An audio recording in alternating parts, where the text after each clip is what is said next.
ನಟರಾಜ ರೂಪವು ಭಗವಾನ್ ಶಿವನ ಅತ್ಯಂತ ಸುಂದರ ಹಾಗೂ ತಾತ್ವಿಕ ಹಿನ್ನೆಲೆಯುಳ್ಳ ರೂಪವಾಗಿದೆ. ಶಿವನು ಬ್ರಹ್ಮಾಂಡದ ಸೃಷ್ಟಿ ಮತ್ತು ಸ್ಥಿತಿ ತನ್ನ ದಿವ್ಯ ನೃತ್ಯದ ಮೂಲಕ ನಿಯಂತ್ರಿಸುತ್ತಾನೆ ಎಂದು ಪುರಾಣಗಳು ಹೇಳುತ್ತವೆ. ಒಮ್ಮೆ ದಕ್ಷಿಣ ಭಾರತದ ಒಂದು ದಟ್ಟವಾದ ಅರಣ್ಯದಲ್ಲಿ ಕೆಲವು ಅಹಂಕಾರಿ ಋಷಿಮುನಿಗಳು ವಾಸಿಸುತ್ತಿದ್ದರು. ಅವರು ಕೇವಲ ಯಾಗಯಜ್ಞಗಳು ಮತ್ತು ಮಂತ್ರಶಕ್ತಿಗಳಿಂದಲೇ ಎಲ್ಲವನ್ನು ಸಾಧಿಸಬಹುದು, ದೇವರಿಗಿಂತ ಕರ್ಮವೇ ದೊಡ್ಡದು ಎಂದು ನಂಬಿ ತೀವ್ರ ಅಹಂಕಾರವನ್ನು ಬೆಳೆಸಿಕೊಂಡಿದ್ದರು. ಋಷಿಗಳ ಈ ಅಹಂಕಾರವನ್ನು ಅಳಿಸಲು ಮತ್ತು ಅವರಿಗೆ ನಿಜವಾದ ಜ್ಞಾನವನ್ನು ಬೋಧಿಸಲು ಭಗವಾನ್ ಶಿವ ಮತ್ತು ವಿಷ್ಣು ಒಂದು ಲೀಲೆಯನ್ನು ಮಾಡಿದರು. ಶಿವನು ಅತ್ಯಂತ ಸುಂದರ ಯುವಕನಾಗಿ ಭಿಕ್ಷುಕನ ರೂಪದಲ್ಲಿ ಪ್ರವೇಶಿಸಿದನು. ಅವನ ತೇಜಸ್ಸನ್ನು ನೋಡಿ ಋಷಿ ಪತ್ನಿಯರು ತಮ್ಮ ಸುದೀರ್ಘ ಭಕ್ತಿಯನ್ನು ಮರೆತು ಅವನ ಹಿಂದೆ ಹೋದರು. ಇದೇ ಸಮಯದಲ್ಲಿ ಭಗವಾನ್ ವಿಷ್ಣು ಮೋಹಿನಿಯ ರೂಪವನ್ನು ತಾಳಿ ಋಷಿಗಳನ್ನು ಆಕರ್ಷಿಸಿದನು. ತಮ್ಮ ತಪಸ್ಸು ಭಂಗವಾಗಿದ್ದನ್ನು ಕಂಡು ಕೋಪಗೊಂಡ ಋಷಿಗಳು ಭಿಕ್ಷುಕನ ರೂಪದಲ್ಲಿ ಇರುವ ಶಿವನನ್ನು ಕೊಲ್ಲಲು ತಮ್ಮ ಯಜ್ಞಶಕ್ತಿಯ ಮೂಲಕ ಶಕ್ತಿಗಳನ್ನು ಸೃಷ್ಟಿಸಿ ಶಿವನ ಮೇಲೆ ಪ್ರಯೋಗಿಸಿದರು. ಯಜ್ಞಕುಂಡದಿಂದ ಮೊದಲು ಒಂದು ಹುಲಿ ಹೊರಬಂತು.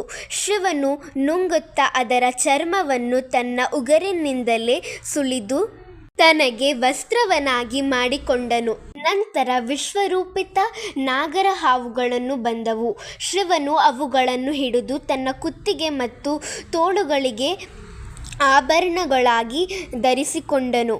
ಕೊನೆಗೆ ಋಷಿಗಳು ತಮ್ಮ ಸಂಪೂರ್ಣ ಅಹಂಕಾರ ಮತ್ತು ಅಜ್ಞಾನದ ಸಂಕೇತವಾದ ಅಪಸ್ಮರಂ ಎಂಬ ಅಜ್ಞಾನದ ರಾಕ್ಷಸನನ್ನು ಸೃಷ್ಟಿಸಿ ಕಳುಹಿಸಿದರು.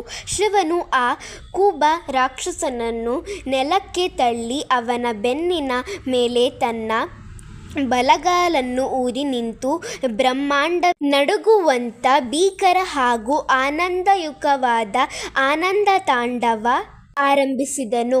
ಶಿವನು ಈ ದಿವ್ಯ ನೃತ್ಯ ಮತ್ತು ವಿಶ್ವರೂಪವನ್ನು ಕಂಡ ಋಷಿಗಳು ಅಹಂಕಾರ ಅಡಗಿ ಅವರು ಶಿವನ ಪಾದಗಳಿಗೆ ಶರಣಾದರು.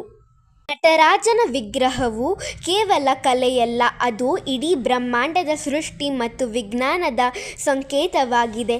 ನಟರಾಜನ 4 ಕೈಗಳು ಮತ್ತು ಭಂಗಿಗಳು 5 ಮುಖ್ಯ ದೈವಿಕ ಕಾರ್ಯಗಳು ಪ್ರತಿನಿಧಿಸುತ್ತವೆ. ಈ ಕತೆ ಇಷ್ಟವಾದರೆ ಇನ್ನು ದೇವರ ಬಗ್ಗೆ ಒಳ್ಳೆ ಕಥೆಯನ್ನು ಕೇಳಲು ಲೈಕ್, ಶೇರ್ ಮತ್ತು ಸಬ್ಸ್ಕ್ರೈಬ್